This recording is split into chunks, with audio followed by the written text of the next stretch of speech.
hot topic for content creators. This is where I pitch a hot topic to you, and then you turn around and create your own content on said topic, or else you're always welcome to jump into the conversation by dropping your comments down below and or checking out any of my previously pitched hot topic videos. Instead of a topic, I'm going to do a hot topic roundup. So I think now is a good time to take a look back and summarize some of the activities surrounding this series. For those of you who may be new here, hello, happy to have you. Let me just start off by saying that I've never been the biggest fan of drive-by media and creating flavor of the week type content, which is why I decided to use my channel as a place to facilitate ongoing conversations that I genuinely want to participate in, and not just for the sake of creating content. And so came the inspiration behind this series I coined Hot Topic for Content Creators.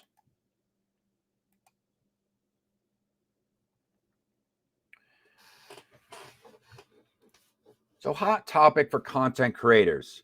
What we have here is, so far, currently, there are 6 distinct topics that I'm kind of facilitating conversations for on this channel. And this is a non-linear series, which means that you can watch these videos in any order. Now, you can watch these videos in any order because each individual video within this series may cover, there's a whole host of different subjects that could be covered within this for one particular topic, as we kind of like what I call embroidering. We're kind of continue to embroider these topics together. So there's separate playlists for each individual topic that I've pitched so far. So I do have a master list if you just want to watch all the way through, and that one is in chronological order, and so aren't all the other individual playlists. But again, you can watch the videos in any order. I release them weekly on the channel as their own standalone videos. So this first one I've been covering all the way back since August 8th of 2022, and that is the discussion surrounding art and artificial intelligence. Yes, it's quite a bit I've covered. There's over 20 videos now just on this one subject alone, and each video could range anywhere from as short as like 5 minutes all the way up to like around 20 minutes or so. And we've covered quite a few subjects surrounding this topic, looking at some of the angles, like the pragmatic type of angles. What are people using the artificial intelligence or the generative artificial the generative artificial intelligence technology, or gay tech, as I now consider it. What they're kind of using it for, and the effect that it's having on the art scene itself. So, and is it a supplemental thing? Is it replacing the creative process? What defines a creative process? Is it just a tool that people are using to enhance, their own artwork, or is it stealing from the work of artists? These are all things that we've already covered on this channel to some degree or another. And we looked at some of the more ethical angles on it, looked into copyright. Is this has to do with the more commercializing of, products that are derived from artificial intelligence? And I call it products because I don't really consider it art, because we also dived into the metaphysical aspects of it too. Like, what is art? Is artificial intelligence even capable of creating art? Like, what is art? What makes something a piece of art, you know. And I would argue that not every product of a human being is also considered art just because it came from a human being. Like, you know, there's definitely some factors that go into this conversation here that it's still open to consideration. Next up, we have on September 19th, 2022, I pitched, is TradPub obsolete? Is traditional publishing obsolete? With the rise of, you know, the indie scene has always been around for the most part. It's arguable that TradPub is really just a branching off of what has already existed in the indie scene. Like, in other words, without the indie scene, there would have never been a traditional scene. The traditional scene is kind of just something that has taken shape over time, largely due to corporatism and, you know, companies just scaling up and then creating their own means and channels and ways of doing things. But the question is posed, is TradPub obsolete thanks to the rise of technology, really, which could be a branch off of that, where it's like the average individual has access to more resources than ever before in human history, allegedly. But anyways, so we've covered some subjects surrounding that. Also, like how that's kind of affected having access to those resources and stuff, how that's kind of affected not only the markets themselves, you know, the rise of like the indie markets and stuff like that, thanks to individuals having access to resources, but the effect that that's kind of also had on the mainstream industry to kind of continue to compete with that market saturation, if you will. And we've looked at things like the writers' strikes, talked about a couple of the writers' strikes. One was like from one of the big five writers' strike that was happening earlier in the year, and then also the Hollywood writers' strike. And then we've also kind of looked at the modus operandi and broke it down. Like is TradPub really going anywhere? Or are they really just going to be altering their modus operandi? And what does it mean to be TradPub versus like considered indie published? Next up, on November 28, 2022, I launched the conversation on representation in fiction. Representation in fiction, I thought, was going to be quite a hot topic when it first came out. But surprisingly enough, not a whole hell of a lot of people weighed in on this one, which is funny because people seem to have a lot to say on the internet, mostly on Twitter, in regard to this hot topic. But apparently people just like to, you know, just share what maybe it's one of those topics where it's like people just like to be able to share their own opinions on it uncontested as far as that goes. You know, they don't want any pushback. They have their own thoughts and feelings about representation in fiction, and they're just kind of stuck in their way, and they don't want to hear what anyone else has to say, which is kind of ironic if you ask me, but I digress. But anyways, we talked about subjects like tropes and archetypes in fiction, you know, things that would maybe be considered problematic in fiction, and why that may be the case.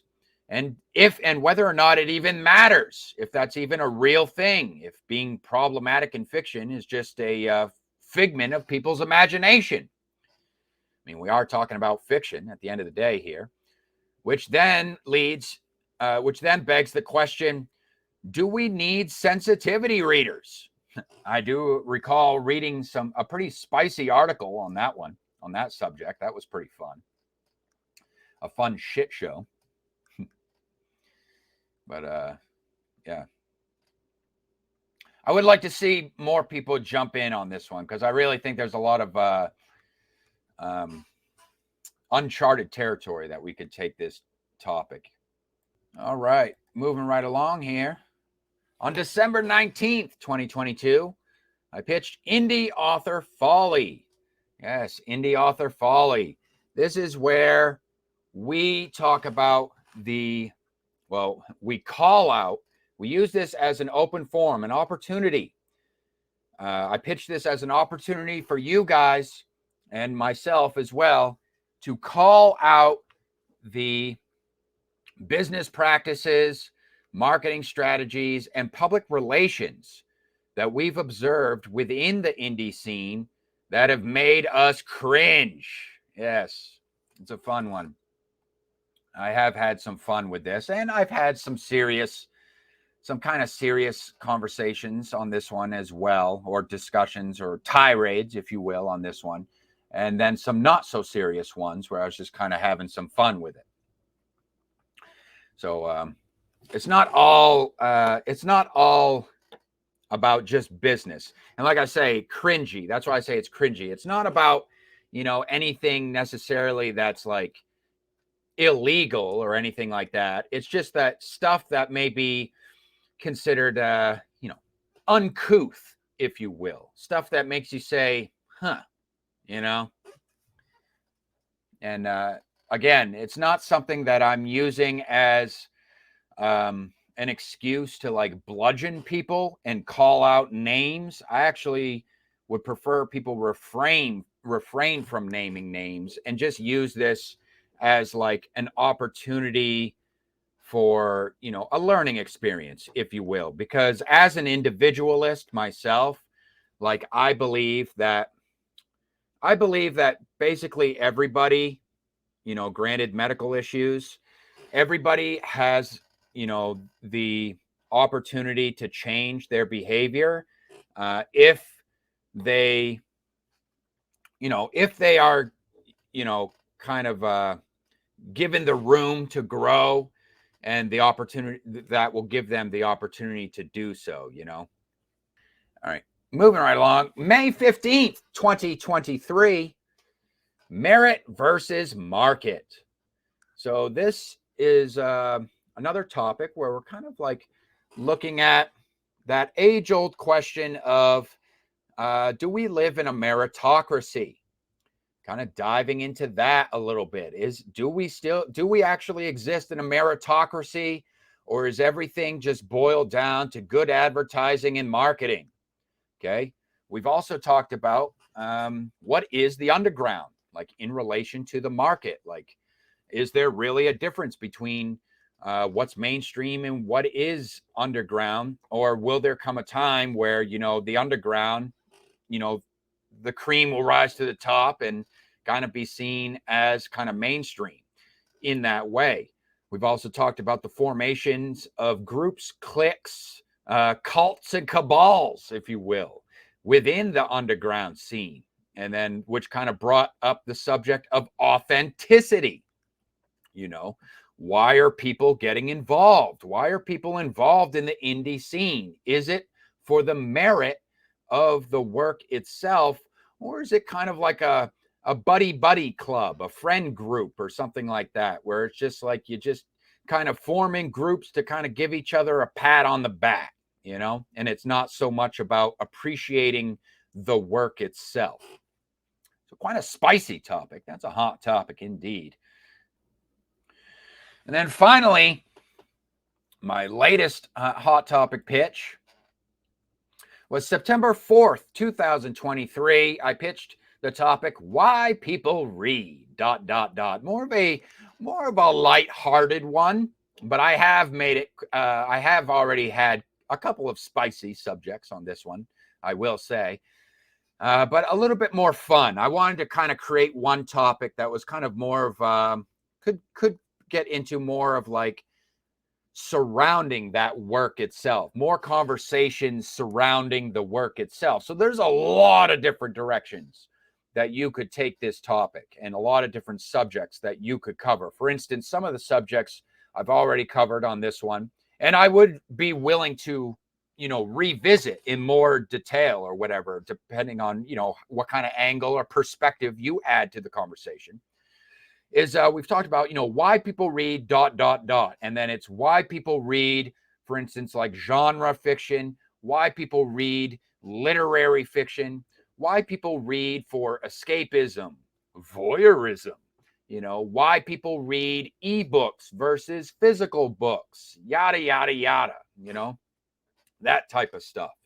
And I'm not even opposed to getting into a little bit more specific things, you know, like say, like, you know, why people read Tolkien, or why people read the classics, you know, or anything like that. Like, you got to just, you know, use your imagination, and you can come up with your own subjects on this one and just kind of finish the sentence, if you will. Why people read ... Pretty simple, straightforward, hot topic, I think, but with a lot of potential. So with that being said, that concludes my hot topic roundup for you guys. So if you'd like to get involved in this, in this series itself, there's a few ways that you could do that.